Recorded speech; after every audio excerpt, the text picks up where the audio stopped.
પાંડેસરામાં કિશોર પર દુષ્કર્મ થયું હોવાની ઘટના પ્રકાશમાં આવી હતી। 12 વર્ષના કિશોર સાથે સૃષ્ટિ વિરુદ્ધનું કૃત્ય આચરવામાં આવ્યું હતું। કિશોરને ચપ્પુ બતાવી ધમકાવી નરાધમે દુષ્કર્મ આચરતા પોલીસ ફરિયાદ નોંધાઈ હતી।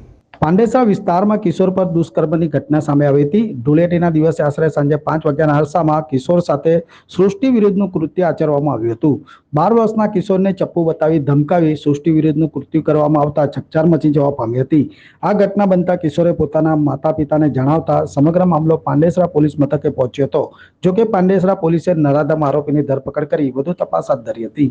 ગઈકાલે પાંડેસરા પોલીસ સ્ટેશનની હદમાં એક બનાવ બનેલો છે, જ્યાં પાંડેસરા હાઉસિંગ સોસાયટીમાં પાંડેસરા હાઉસિંગ પોલીસ ચોકીની બાજુમાં કોમ્યુનિટી હોલ આવેલો છે।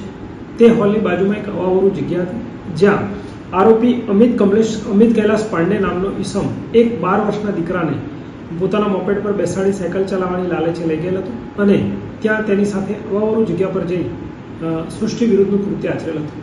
જેની જાણ છોકરાના પિતાને થતાં તેણે પાંડેસરા પોલીસ સ્ટેશન ખાતે આવી ફરિયાદ રજીસ્ટર કરાવી અને આ ફરિયાદ આધારે પાંડેસરા પોલીસ સ્ટેશને તપાસ શરૂ કરે, જે આધારે આરોપીને પકડેલ છે અને આ બાબતે આગળની દિશામાં પોસાઈ શ્રી કેજે વસાવાનાઓ તપાસ ચલાવી રહી છે। સર, આરોપી શું કરે છે અને આ બાળકને કઈ રીતે નિશાન બનાવ્યો અને શા માટે? જી, આરોપી પોતે પોતાનો કોઈ ચોક્કસ વ્યવસાય કે ધંધો કે એજ્યુકેશન નથી કરતો, પરંતુ ફરતો ફરે છે તેવું પોતે અત્યારે હાલ જણાવે છે।